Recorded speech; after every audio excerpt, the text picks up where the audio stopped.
Mrs. Frisby and the Rats of NIMH, Chapter 15.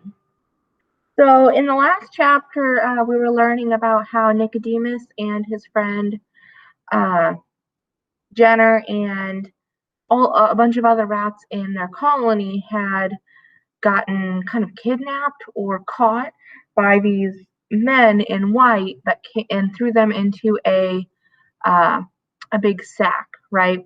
And near the area where they got kind of caught on, they have a van that has NYHM on the side. So I think we're finally going to figure out kind of a little bit more about this NIM organization or place and see kind of what it means and what it is. This chapter is titled In the Cage. Mrs. Frisby said, "But why did they want to catch you? And how did you get away again?" "At first," said Nicodemus, "I thought it must be because they didn't like our stealing the food. And yet you could hardly even call it stealing. It was waste food, and all they did with it was haul it away to the city incinerator. So what harm was it if we ate some of it? Of course, there are people who just dislike rats, whether they're doing harm or not." "And mice too," said Mrs. Frisby. "True," said Nicodemus, "though not as much as rats, I think. Anyway, that wasn't the reason at all. But what the real reason was, I didn't find out until a while. As we were trying to get away, that too didn't happen until much later." "No, I was firmly and inexplicably caught, snared in the net and helpless," Nicodemus continued. "When the man who held it saw that he had 4 rats, he pulled a drawstring and closed it up. He put the net down and picked up another empty one. He moved on to the square, leaving us to lie there. I tried gnawing my way out, but the strands were made of some kind of plastic and hard as wire. The noise and movement began to die down eventually, and I suppose the rats in the square had all either been caught or had escaped. I heard one man call to another, 'Guess that's the lot.'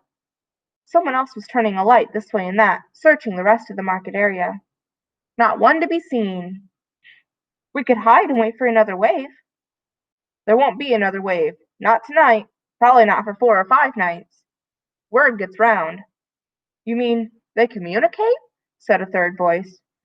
"You bet they communicate, and the next time they do, you can be sure they'll case the place carefully. We were lucky. These rats hadn't been bothered for years. They'd grown careless." "How many did the lab order?" Someone was turning out the lights one at a time. "5 dozen. How many do we have?" "About that, maybe more. Let's load the truck." In a minute or so I felt myself being lifted up, the swinging back and forth of the net. I was carried with my 3 companions to the white truck I had seen earlier. Its back doors were open, and it was lighted inside. I could see its whole interior was a large wire cage. Into this our nets were thrust. The man then opened the drawstring, and we were dumped onto the floor, which was covered with sawdust. The other nets were emptied one at a time in the same way, and in a few minutes there was a good-sized crowd of us on the floor, all more or less dazed and all, if I was typical, terrified. The cage was locked and the doors clanged shut, and the lights went out. I heard the truck motor start. A second later, the floor lurched beneath me. We were moving. Where were they taking us? For what purpose? Then, in the dark, I heard a voice beside me. "Nicodemus?" It was Jenner. You can imagine how glad I was to hear him. But I was sorry, too. "Jenner, I thought maybe you had gotten away." "I was in the last net. I thought I saw you cross the floor." "Where are we going?" "I don't know." "What's a lab?" "A laboratory." "Yes, but what is it?" "I don't know. I just heard the word somewhere." "Well, I think that's where we're going, whatever it is."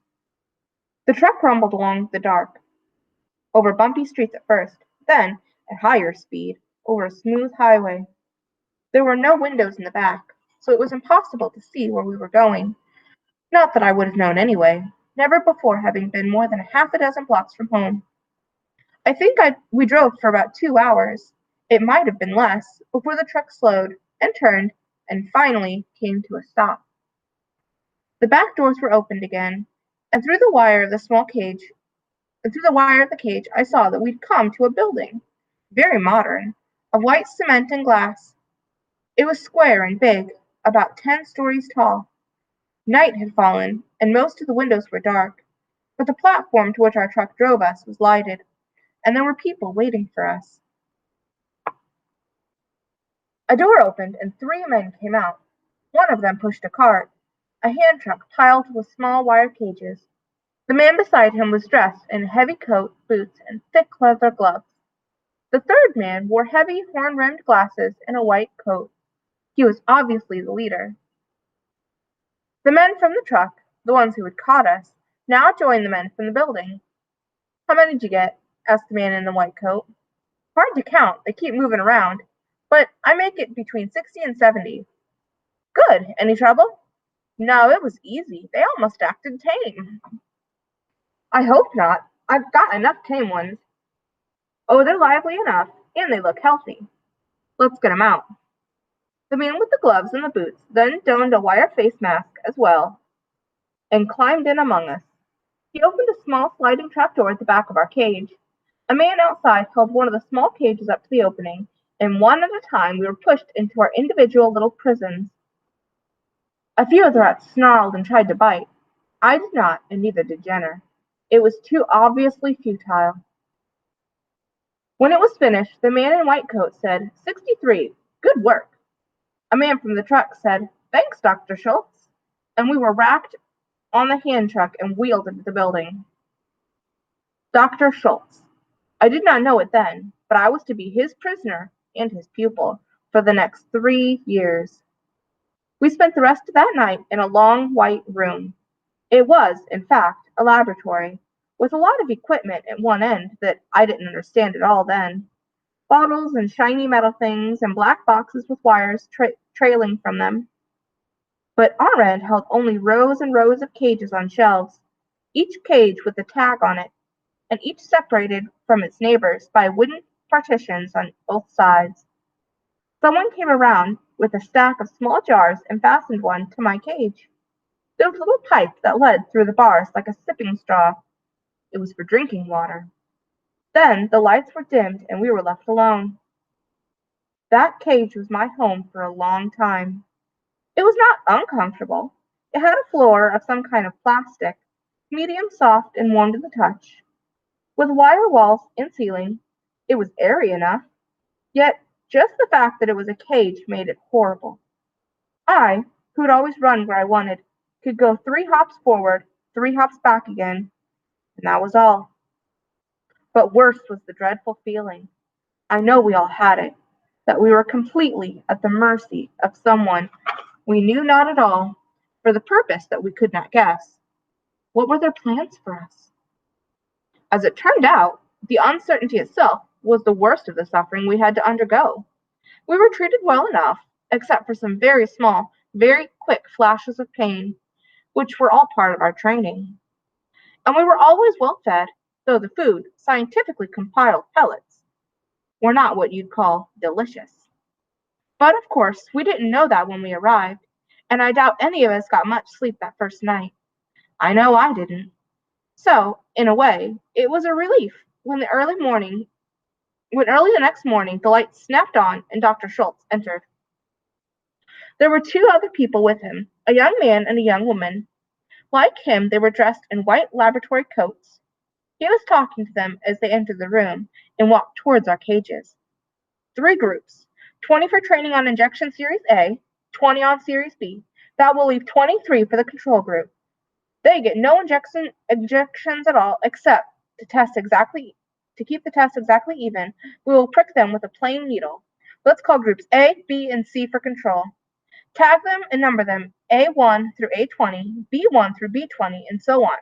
Number the cages the same way. Keep each rat in the same cage throughout. Diet will be the same for all. When do we start the injections? As soon as we're done tagging. We'll do that now. George, you have the number on the tags on the cages. Julie, you tie them on. I'll hold. The young woman's name was Julie. The young man was George.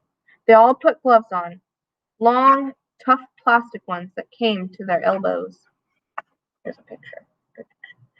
This guy's holding a rat upside down, because whenever you give a rat injections, you hold them in this stance and you hold them upside down, and the injection goes into their stomach.